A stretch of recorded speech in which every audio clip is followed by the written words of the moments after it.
Hello, I'm Dr. Muhammad Hassan. I am one of the faculties teaching the course in Dubai. We just finished one course, and the next course we're looking forward to see you. We do this for the past few years, and we have quite a significant experience when it comes to dealing with the PACES exam and the MRCP as well.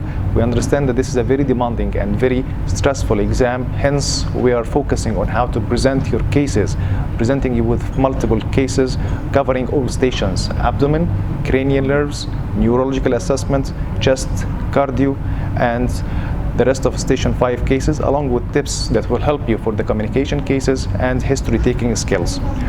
We would love to see you here in the course.